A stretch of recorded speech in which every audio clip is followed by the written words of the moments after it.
Broadcasting live from the Business RadioX studios in Atlanta, Georgia, it's time for High Velocity Radio.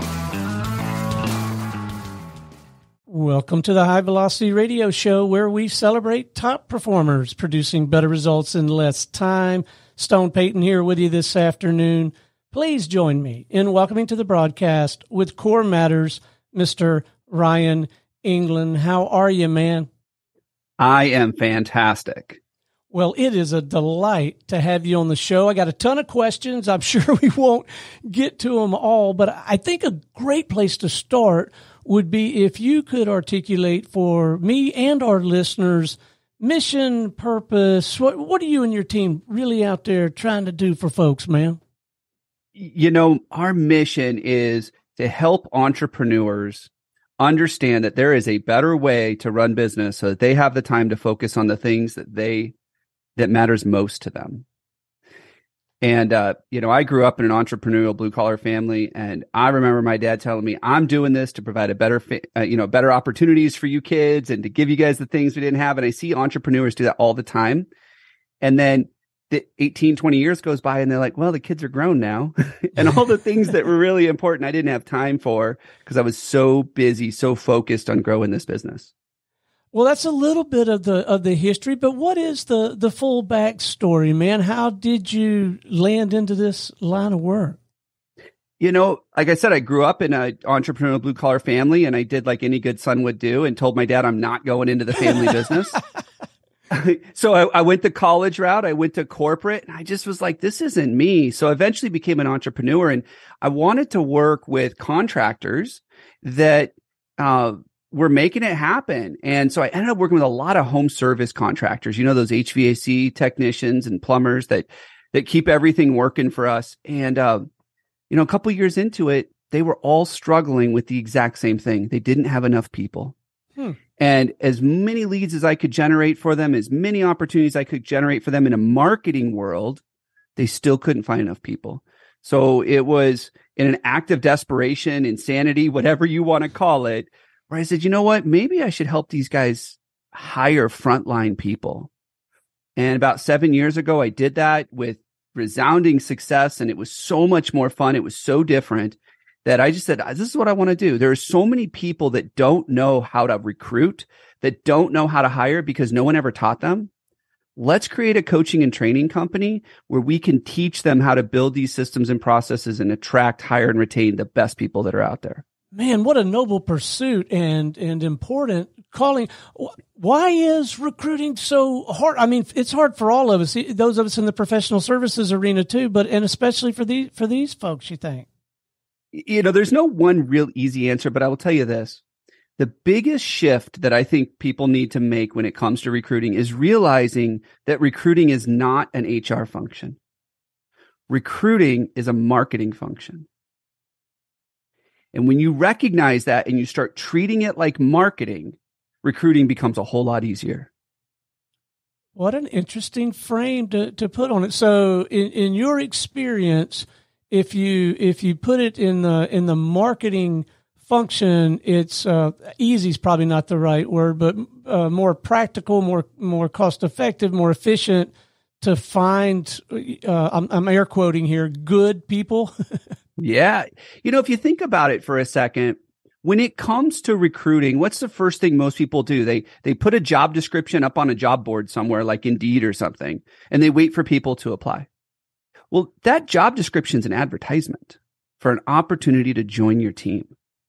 But they're all boring. They're all dry. They all look the same. What is one of the biggest rules in advertising? You got to stand out. You got to be different. You got to get noticed. And so many people think, well, I just put the same boring job description up there and it just doesn't work. No one wants to work anymore. It's like, yeah, but you look like everybody else and you're not. Let's make that ad really stand out. Let's make it pop. Let's make it so that people go, I want to be a part of that team. I love it. So you've been at it a while now. What are you finding the most rewarding about the work? What's the most fun for you? The thing for me, being a coach, being a trainer, the thing that just lights me up more than anything is people that are willing to make this shift and watch someone be coachable and go through it and transform not only their business, but their personal life, because they go, wow, now I've got people I can trust. I can grow the team as fast as I want, whenever I want. I got time for the things that are really important. I get to travel more. I get to spend more time with the kids. I get to work on these side projects. When I see that happen, that's why I do this every day. So you've had the benefit of coming up in that entrepreneurial environment. Have you also had the benefit of one or more mentors along the way to kind of help you navigate that terrain of being in business? Oh, absolutely. I love mentoring. I think there are people that have been to the mountaintop that I want to climb. What better way to get to the mountaintop quickly than to go find someone who's already done it? Absolutely. And emulate those behaviors, those disciplines. I mean, it really can sort of remove some of the friction and shrink the timeline if you're willing to do that and seek them out. And my experience has been in our world, I'm sure it's the same in yours. These people, they want to help. If they genuinely want to turn around and help other people grow and maybe save them a little of the heartache that they live through, don't they? Absolutely. It's funny that you bring up mentoring. It's one of the principles we actually teach our clients is to implement a mentoring program for new recruits. And taking someone who's seasoned on the team, not anything super structured or super overwhelming, but bake in a relationship for them when they're on a new team. Gallup has an engagement survey that you can go take for your team. It's called the Q12, and it's all about how well your team's engaged. And they found that if your team members, if someone on your team says, I have a best friend at work, that's one of the questions. Do you have a best friend at work? If they say yes to that question, there's a more than 80% chance that that person's engaged just based off that one question. And when you create a mentoring program and someone who's been there who can show them the ropes, you build that relationship that often blossoms into a friendship. And it just makes it so much easier to start recruiting when you're able to do something like that. I'll bet. All right, so let's talk about the work. In my world, I would call it the engagement cycle. But early on, like if we were engaging you to help us, or if I ran an HVAC company or something like that, especially the early stages of that relationship, what does that process look like as it unfolds? Yeah, so once we realize that someone wants to make this shift, I mean, that's the biggest thing. If someone just says, hey, I know what to do, I just need to do more of it, that's often a challenge or a hill we can't die on. But for someone that says, yeah, I'm ready to do something different, we work with them directly for 90 days. And what we do is we work on all of their recruiting processes and systems, get them built, get them implemented, and then we teach their team how to run them on their own so that they're not stuck having to work with us all the time. And they're going to be better at it than we ever will because they're living it every single day. And so we teach their team how to do it inside of that 90 days. And then after the 90 days, now let's start looking at onboarding and retention and all these other things. But now we've got a steady stream, high quality applicants coming in. We can turn that dial up anytime we want. We can fill every open position. Then after that, we can say, okay, now let's start working on how do we retain them? How do we engage them? How do we get them more productive?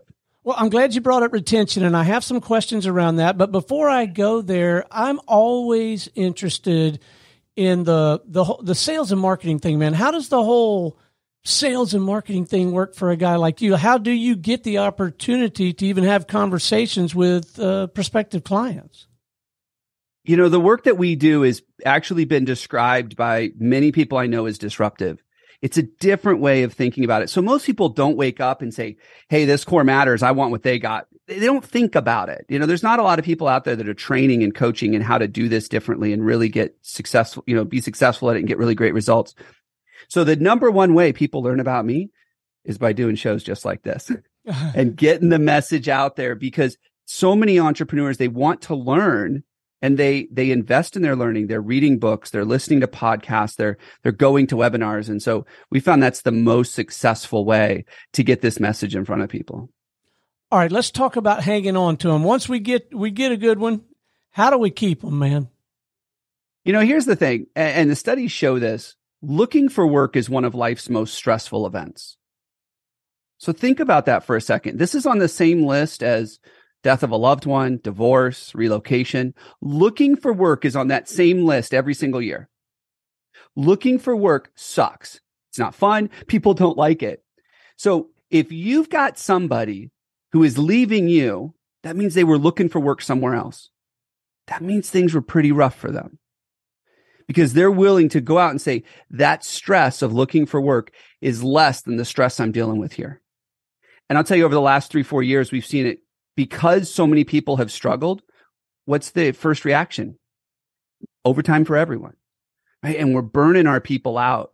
And as much as we recognize it and much as we know we're burning our people out, we need to step back and say, hey, you know what?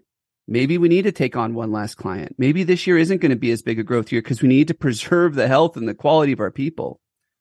But if you think about that for a second, people leave when the stress is so much that looking for work just seems pale in comparison. So what are you finding? And I'm making the assumption that you are finding some patterns. What are you finding to be common, repetitive things you see over and over, mistakes, both on the recruiting, the development, the retention? I bet you see some of the same patterns over and over early on in your work with a client. Yeah. Absolutely. Everybody says that everybody wants to make more money. I can't afford the people that are out there. And the reality is most of our clients have a story, multiple stories, in fact, where they've hired someone who took a pay cut to come work for them. It's not about the money, but the money is an easy answer to the problem, right? It's much easier for an entrepreneur to write a check and just say, I'm going to pay $3 premium an hour, than to take a step back and say, hey, maybe I have a company culture. Maybe I have a leadership team. Maybe I have a lack of training and development for my people. Maybe I should change those things. It's much easier sometimes to just pay the extra hourly rate. But when you do that, you only get people who are going to come to you for more money and leave you for more money. And we're in this market cycle where it's all about competing for how we can pay, who can pay more faster. And so if they were to take a step back and say, what is it that people want out of a work relationship? I mean, that's really what it is. This is all about relationships. These people are giving up time with their friends and their family, the things they do for fun, to come work for you. So how do we mirror what they're giving up and create it for them here? How do we have a better company culture? How do we make sure that they've got good training and development, not just professional, but personal development? How do we create an environment where they can have friends and have fun here? Now, I'm not saying that we just make it so that nobody works anymore, but how do we create those opportunities for them? And I already mentioned the mentoring program, and that's a great way to do that, is to create opportunities for someone to create connection at work. Makes it a lot easier to come there and stay. And when you got friends at work, you're going to be a lot less likely to leave. Well, I got to believe if you create that environment, the word will get out on its own. But particularly, my dad used to say, it's a poor dog that won't wag his own tail. If you get out there to let people know about that environment, finding people can quickly become people finding you. Huh? Yeah. A big part of what we do is, how do you become attractive to good people? Because so many times people say, I can't find any good people. And I'm like, if you're not attracting good people, take a look in the mirror and ask yourself, am I attractive to good people? Do people know about the cool things that we're doing? Like, we talk to companies all the time. I'm like, where's that on your website? Just had a call yesterday. He's talking about all these things that they're doing that's different than the industry. I'm like, where's that on your website? He's like, yeah, that's probably a good point. I should probably have it out there. Like, people don't know. You have to brag and get credit for the things that you're doing. And when you do that, people are going to come to you. You're not going to have to go looking for them anymore.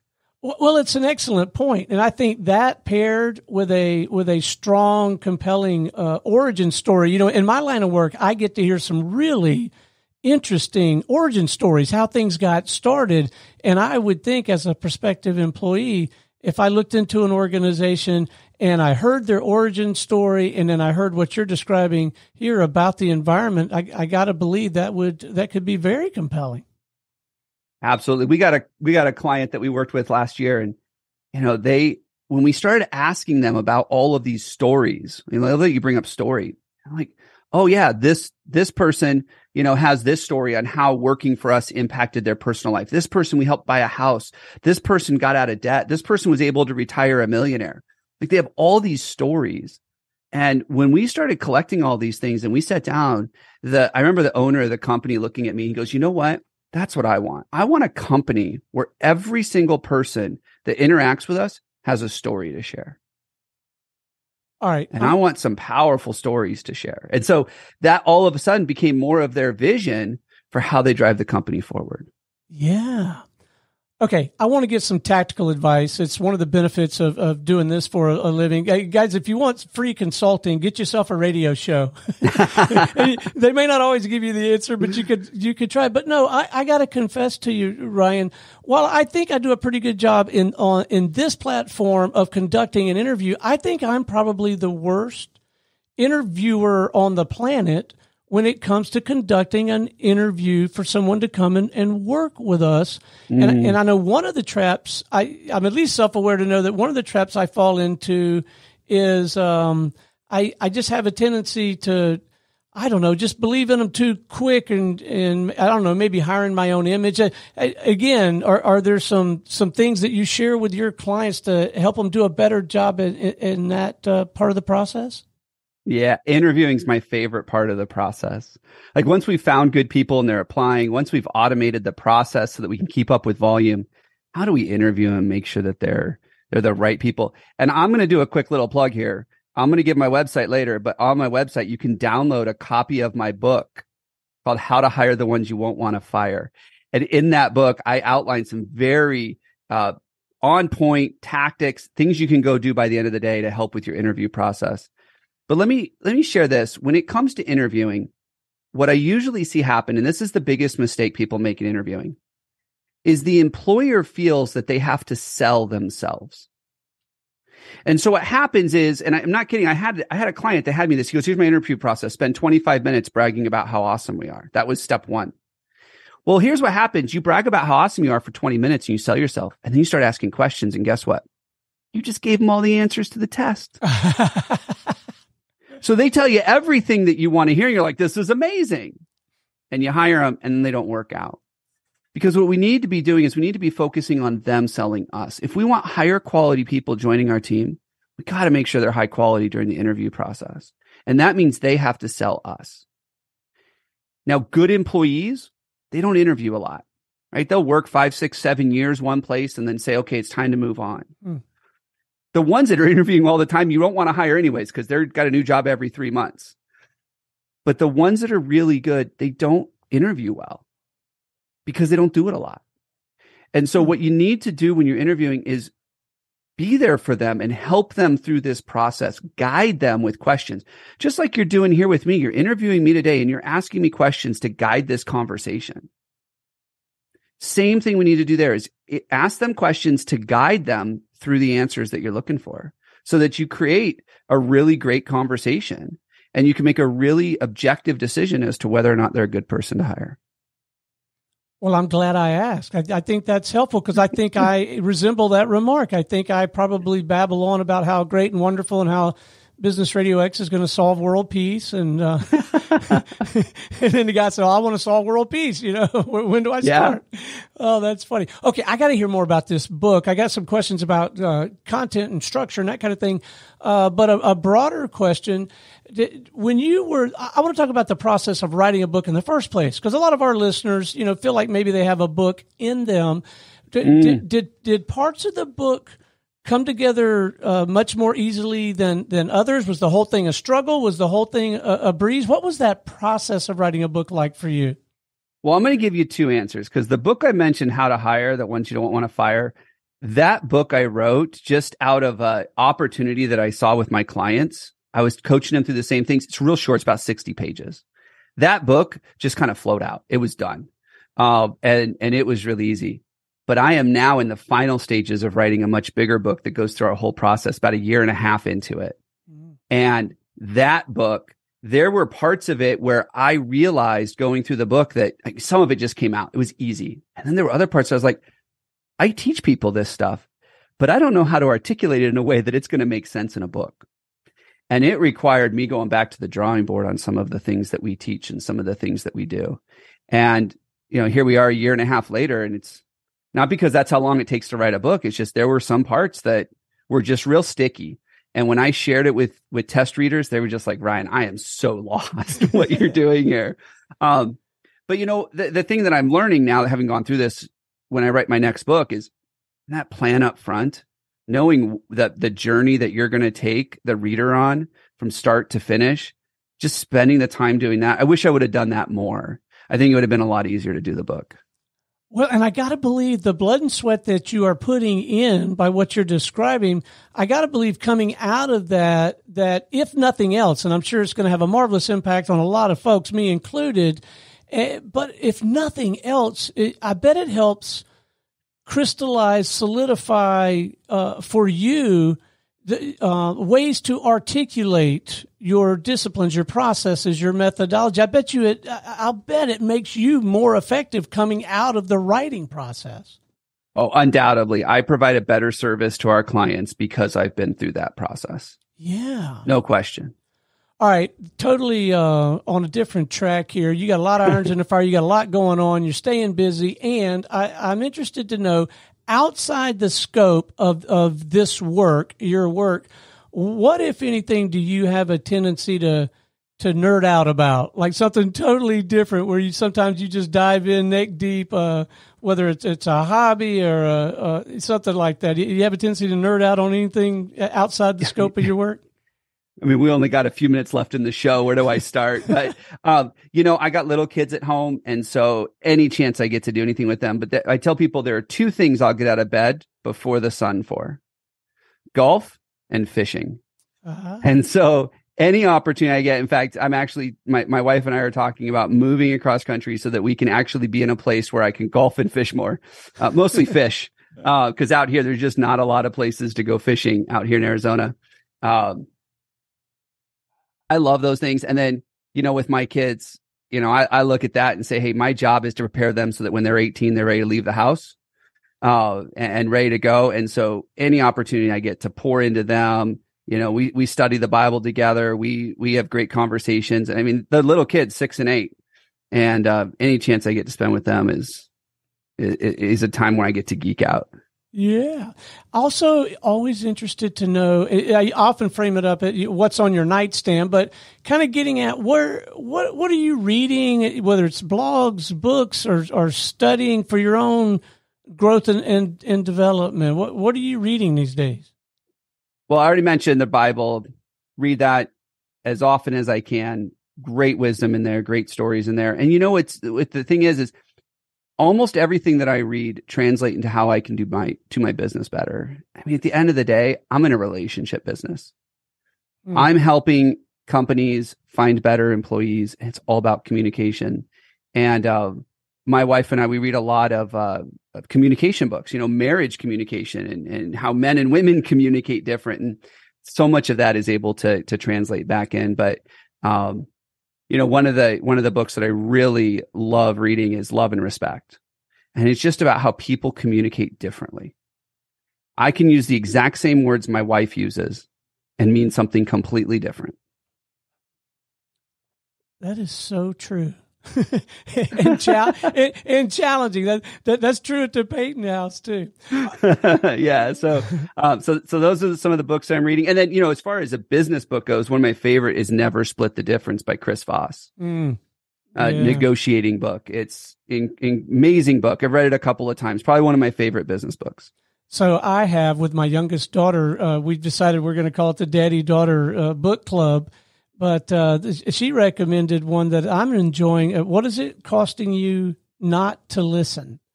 And it goes well beyond just the active listening stuff, which is good. And I'm really enjoying that. But I'm also enjoying reading the book along with someone else or one that they've recommended, and in particular because it's my daughter. But I do think even if the content is coming from someone, maybe even especially if someone outside your arena, you can often, that different perspective on disciplines and thought patterns can often, that can really make a big difference. Mm-hmm. So yeah, I'm enjoying that as well. All right, before we wrap, I'd love to leave our listeners with just a handful of pro tips when it comes to any of this marketing in the recruiting, and developing, retaining. And look, gang, the number one tip is, reach out and have a conversation with Ryan or someone on his team. But between now and then, maybe some things they could be reading, doing, not doing, that, just a couple of actionable things they can start moving on. Yeah. We spend a lot of time working with our clients on frontline employees. Those are the ones that You're probably paying them hourly, high turnover. You need lots of people. And that's really our focus, is helping them there, because once you've done that and you've figured out the front line, the other stuff becomes so much easier. I would say that there's two things that everybody needs to do right now.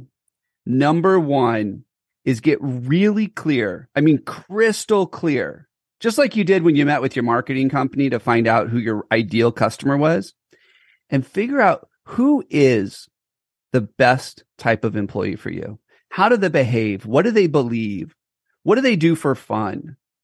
Get really clear on who that is, because when you do that, it's going to make it so much easier to do step number 2, which is write a better job ad.